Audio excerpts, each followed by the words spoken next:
It all started when I was about 10 years old, 9 or 10 years old.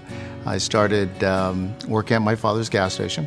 He had a gas station in downtown LA on Venice and Vermont. It was a Shell station, and there was muscle cars driving through all the time.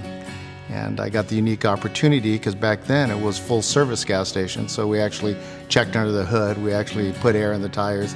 Got to really check out a lot of cars and a lot of engines, a lot of different wheel and tire packages that were on the cars. And it was really an exciting time for me.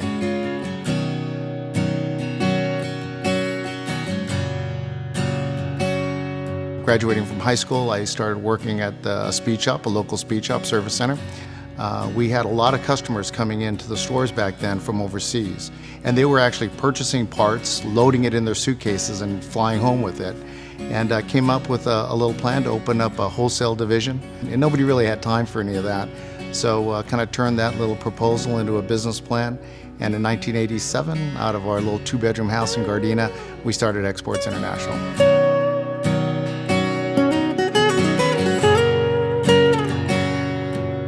But it really wasn't until I actually made a trip overseas and saw it. We're all a lot more similar than we think, especially when we share a real passion for the car. You know, the way we do business in America is much different from the way they do business in any foreign country.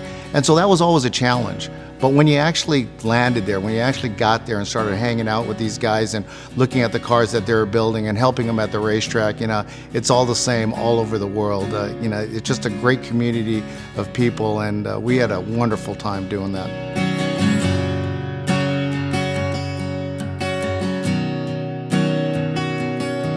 At every stage of my career, SEMA has been a great help. And it started in Yen and being able to network with those folks, being able to grab some great mentors in the industry. That was when for instance, I met Brian Applegate. I met Bob Pateri through being a Yen mentor. And those guys really helped guide Exports International, helped guide my career.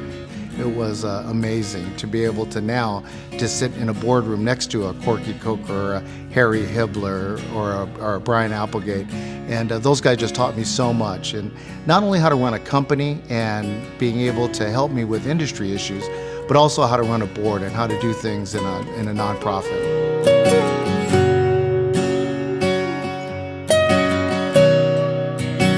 I think SEMA has great value, especially to this next generation coming up. As I said, they're more technology driven, they're much more creative, and what they need desperately is that business acumen that comes from a lot of the programs that SEMA has and the educational programs that SEMA offers. So I think it's a very important blending of that creativity with sound business practices that's going to keep our industry succeeding.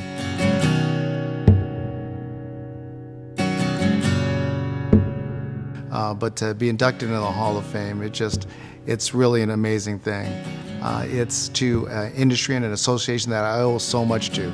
And to be able to get inducted and to be honored in this way for hanging out with people I love to hang out with, for doing some really important work, and for giving back to people that have given me so much, I mean, it doesn't seem real.